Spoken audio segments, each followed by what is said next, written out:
మాఘపురాణం 10వ అధ్యాయం. మృగశృంగుని వివాహం. దిలీప మహారాజునకు వశిష్ఠుల వారు ఇట్లు చెప్పసాగిరి. పువ్వు వికసించగానే వాసన వేయును. అది ఒకరు నేర్పవలసిన అవసరం లేదు. అది ప్రకృతి నైజం. ఆ విధంగానే మృగశృంగుడు బాల్యదశ నుండియే హరినామస్మరణ యందు ఆసక్తి గలవాడయ్యెను. అతనికి 5 సంవత్సరములు నిండిన తరువాత గురుకులంలో చదువవేసిరి. అచట సకల శాస్త్రములను అతి శ్రద్ధగా నేర్చుకొనుచు అధ్యాపకుల మన్నలను పొంది పాండిత్యమును సంపాదించెను. విద్యలు పూర్తి అయిన తరువాత తల్లిదండ్రులు ఆనతిపై దేశాటన చేసి అనేక పుణ్యనదులలో స్నానమాచరించి మాఘమాస ఫలమును సంపాదించి ఉండెను. కుమారుడు దేశాటన పూర్తి చేసి వచ్చిన తరువాత అతని తల్లిదండ్రులు కన్యను చూసి వివాహం చేయడానికి నిశ్చయించినారు. మృగశృంగుడు తాను వరించిన సుశీలను మాత్రమే వివాహం చేసుకొనదినని తన మనోనిశ్చయమును తల్లిదండ్రులకు తెలుపగా, కుమారుని ఇష్టప్రకారంగా ఒక మంచి ముహూర్తమున మృగశృంగునకు సుశీలకు అతి వైభవంగా వివాహాన్ని చేసిరి. సుశీల స్నేహితురాండ్రకు మిగిలిన ఇద్దరూ మృగశృంగుని చూసి, ఆర్య, మా స్నేహితురాలైన సుశీలను పెండ్లి చేసుకునినట్లే మా ఇద్దరినీ కూడా ఈ శుభలగ్నమున పరిణయమాడుము అని పలికిరి. మృగశృంగుడు ఆశ్చర్యపడి, అసంభవం, అది ఎట్లు జరుగును అని ప్రశ్నించగా, మా సుశీలను పెండ్లాడినట్లే మమ్ము కూడా పెండ్లాడమని ఆడపడుచులు పట్టుబడినారు.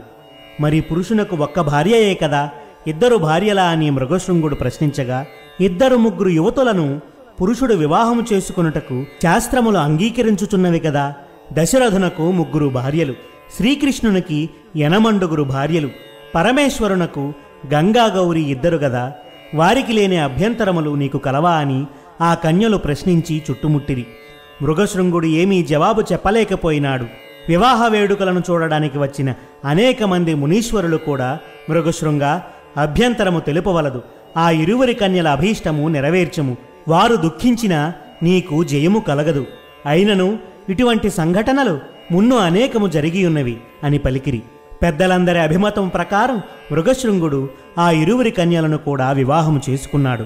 ఈ విధంగా మృగశృంగుని వృత్తాంతమును దిలీపునకు వివరించగా, మహర్షి, వివాహములు ఎన్ని విధములు? వాటి వివరమును తెలియజేసి నన్ను సంతృప్తి చేయుడని ప్రార్థించగా, వశిష్ఠుల వారు మరలా ఇట్లు చెప్పసాగిరి. రాజా, వివాహములెన్ని విధములో వాటి వివరములు తెలిపెదను, సావధానుడవై ఆలకింపుము. బ్రాహ్మణ కన్యను బాగుగా సింగారించి వరుని పిలిపించి చేయు వివాహానికి బ్రాహ్మము అని పేరు. దైవము. యజ్ఞము చేయువానికి, యజ్ఞము చేయుటకు వధువుని ఇచ్చి చేసిన పెండ్లికి దైవము అని పేరు. ఆర్షము. పెండ్లి కుమారుని నుండి 2 గోవులను పుచ్చుకొని అతనికి పెండ్లి కూతురునిచ్చి పెండ్లి చేయు దానిని ఆర్షము అందురు. ప్రాజాపత్యము. ధర్మం కోసం దంపతులు కట్టుబడియుండుడని దీవించి చేయు వివాహానికి ప్రాజాపత్యము అని పేరు. అసురము. డబ్బు పుచ్చుకొని కన్యను ఇచ్చి వివాహం చేయడానికి అసుర అని పేరు. గాంధర్వము. ఒకరినొకరు ప్రేమించుకొని వారంతట వారు చేసుకునే వివాహాన్ని గాంధర్వ వివాహమని పేరు. రాక్షసము.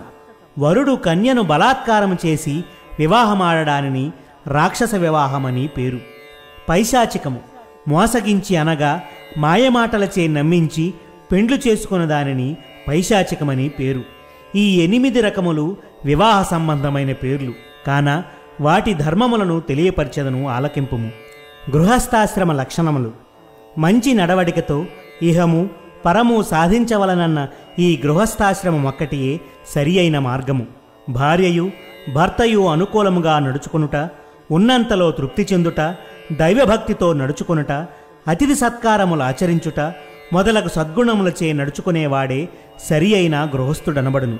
నోములు నోచుట, వ్రతములు చేయుట, పర్వదినములలో ఉపవాసములుండి కార్తీక మాసమందున మాఘమాసమందున నదీ స్నానం చేసి కడునిష్ఠతో శివకేశవులను స్మరించుట మొదలగు కార్యములు ఆచరించుట వారికి మంచి తేజస్సు కలుగును.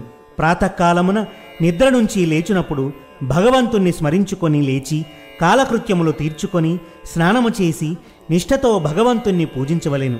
కార్తీక మాసమందును మాఘమాసమందును వైశాఖ మాసమందును తన శక్తి కొలది దానధర్మములు చేసినచో గొప్ప ఫలము కలుగును. గాన ప్రతి మనుజుడు ఇహమందు సుఖములకే కాక పరలోకమును గురించి కూడా ఆలోచించవలెను. పతివ్రత లక్షణములు. పురుషుడు తనకు సద్గతి కలిగే నిమిత్తం అనేక ఘనకార్యములు చేసిన కాని మంచి ఫలము పొందలేకపోవచున్నాడు. అటులనే ప్రతి స్త్రీ తన భర్తను దైవంగా భావించి మనసారా ఆరాధించవలెను. తన భర్త యొక్క మంచి గుణములనే స్వీకరించవలెను గాని అందాన్ని ఆకారాన్ని చూసి మోసపోకూడదు. అటులనే పురుషులను స్త్రీ యొక్క అందమునే చూడక శీలము గుణమును లెక్కించి ప్రేమతో ఆదరించవలెను. ఆ విధంగా స్త్రీ పురుషులిద్దరూ అన్యోన్య అనురాగముతో కాపురము చేసిన ఎడల ఆ సంసారం ఎంతో బాగుండును. ఉత్తమ స్త్రీ తన భర్తను ఏ విధంగా ప్రేమతో సేవించును ఆ విధంగానే అత్తమామల సేవ అతిథి సేవలందు కూడా తగు భక్తి శ్రద్ధలతో చేసిన ఎడల అట్టి స్త్రీకి సద్గతి కలుగును. భార్య తన భర్త ఆలోచనయందు మంత్రి వలె సలహాలివ్వవలేను. పనిపాటలయందు సేవకురాలి వలె నడుచుకోవలేను. భోజనం వద్ద ఉన్నప్పుడు తల్లి తన కుమారునికి ఎంత ఆప్యాయంగా భోజనం పెట్టునో ఆ విధంగా భర్తకు భోజనం వడ్డించవలెను. శయన మందిరమున వేశ్యవలే భర్తకు ఆనందము కలుగజేయవలెను. రూపములో లక్ష్మిని పోలి ఉండవలెను. ఓర్పు వహించడంలో భూదేవిని పోలి ఉండవలెను. ఈ విధంగా ఏ స్త్రీ నడుచుకునునో ఆమెయే ఉత్తమ స్త్రీ అనబడును. స్త్రీ బహిష్టు అయిన 4 దినములు ఏ పనిని చేయరాదు. అతిగా మాట్లాడకూడదు. ఎవరిని ముట్టుకొనరాదు. ఆ 4 రోజులు విశ్రాంతి తీసుకొనవలెను. 4వ రోజున సూర్యోదయము కాకుండా తలంటి నీళ్లు పోసుకొని శుభ్రమైన ఉడుపులు ధరించి భర్త పాదములకు నమస్కరించి సూర్యభగవానునికి కూడా నమస్కరించిన తరువాత తమ ఇష్టదేవతలను పూజించవలెను. ఎటువంటి సమయమందైనను భర్త భుజించకుండా తాను భుజించకూడదు. ఇటువంటి లక్షణాలు కలిగి ఉన్న ఆ 3 కన్యలను మృగశృంగుడు పెండ్లాడి ఆనందంతో కాలం గడుపుచుండెను. గృహస్థాశ్రమ ధర్మమును ఆచరించుచుండెను. మృకండుని జననము. ఉత్తమ లక్షణాలు కల స్త్రీలను పెండ్లాడితి గదా అని మృగశృంగుడు మిగుల ఆనందించెను. ఆ 3 పడతులతోనూ సంసారము చేయుచుండెను. అటులా కొంతకాలము జరిగినది. సుశీలయను భార్య గర్భము ధరించి ఒక శుభలగ్నాన కుమారుణ్ణి కనెను. తన కన్న కుమారుడు అన్ని విద్యలయందు గొప్ప ప్రవీణుడు కావలయునని ఆశ కలవాడై జాతకర్మలు జరిపించి కుమారునికి మృకండుడని నామకరణము చేశారు. మృకండు దినదిన ప్రవర్ధమానుడై తల్లిదండ్రుల ఎడల బంధుజనుల ఎడల పెద్దల ఎడల భయభక్తులు కలిగి పెరుగుచుండెను. 5 ఏళ్లు నిండినవి. మృగశృంగుడు మృకండునకు ఉపనయనం చేసి విద్యను అభ్యసించడానికి గురుకులానికి పంపించినాడు. గురుకులంలో గురువు చెప్పిన సకల శాస్త్రములు నేర్చుకునుచు సకల లక్షణయుతుడై గురువు యొక్క మన్నలను పొందుచు యుక్త వయస్సు వచ్చు వరకు చదివి సకల శాస్త్రముల యందును ప్రావీణ్యతను సంపాదించెను. మృకండు విద్య పూర్తి చేసుకొని తల్లిదండ్రుల కడకు వచ్చెను. మరికొంతకాలానికి మరుద్వతి అను కన్యతో వివాహం చేసిరి. ఆనాటి నుండి మృకండు గృహస్థాశ్రమాన్ని స్వీకరించెను. మృగశృంగుని మిగిలిన 2 భార్యలకు కూడా పుత్రులు జన్మించినందున వారికి కూడా అన్ని విద్యలను నేర్పిరి. పెద్దవారైన తర్వాత వివాహాలను చేసెను. తన కుటుంబమంతయు మాఘమాసంలో స్నానములు జపములు దాన ధర్మములు మరింత నిష్ఠతో జరపవలసినదిగా ప్రోత్సహించుచుండెను. తామార్జించుకున్న మాఘమాస ఫల ప్రభావముచే సంసారమునందు ఏ ఇబ్బందియూ లేకుండా ఉండుటయే కాక మృగశృంగునకు మనుమలు కూడా కలిగినందున మరింత ఆనందించి తన వంశవృక్షం శాఖోపశాఖలగుచున్నది గదా అని సంతోషించుచు తనకింక ఏ ఆశలు లేనందున భగవత్ సాన్నిధ్యమునకు పోవలేనని సంకల్పించి తపస్సు చేసుకోవడానికి అడవికి వెళ్ళి తన తపోబలంతో శ్రీ మహావిష్ణువును ప్రసన్నం చేసుకుని నారాయణుని కృపకు పాత్రుడై వైకుంఠమునకేగెను. విన్నావు కదా భూపాల, మృగశృంగుడు తాను చేసుకున్న మాఘమాస ఫలము వలన తనకు పుత్ర పౌత్రాభివృద్ధి కలుగటియే కాక బొందితో శ్రీమన్నారాయణుని వెంట వైకుంఠానికి వెళ్ళినాడు. ఇక అతని జ్యేష్ఠ కుమారుడైన మృకండుని యొక్క వృత్తాంతమును చెప్పెదను, ఆలకింపుమని వశిష్ఠుల వారు దిలీప మహారాజునకు ఇట్లు వివరించినారు.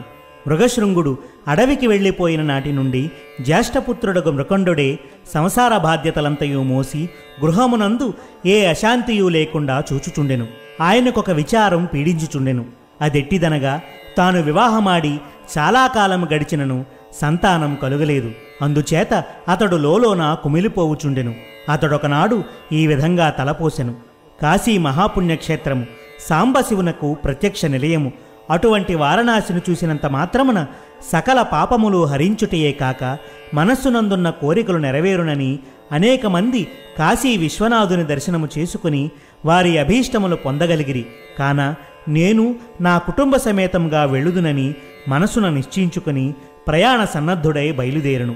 మార్గమధ్యమున అనేక క్రూరమృగముల బారి నుండి, క్రిమికీటకాల ప్రమాదము నుండి అతి కష్టం మీద తప్పించుకుని కుటుంబ సహితముగా కాశీక్షేత్రమునకు వెళ్ళెను.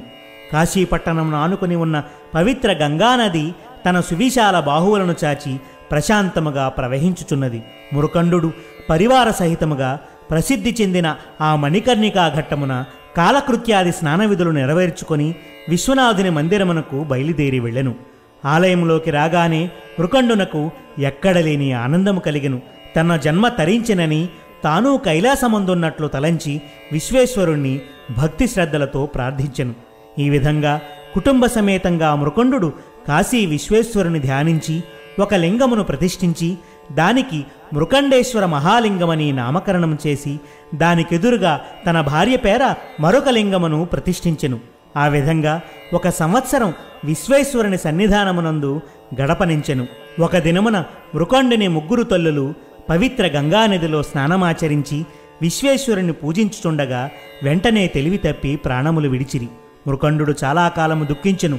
విధిని ఎవరూ తప్పించలేరు గదా. అయినా ఈశ్వరుని ధ్యానించుచు ప్రాణములను విడిచిరి. చనిపోయిన 3 తల్లులకు మృకండు యథావిధిగా దహన సంస్కారములు గావించి మాతృరుణమును తీర్చుకున్నాడు. మృకండునకు ఎంతకాలమునకు సంతానము కలుగనందున కాశీక్షేత్రమునకు వచ్చినాడు గదా.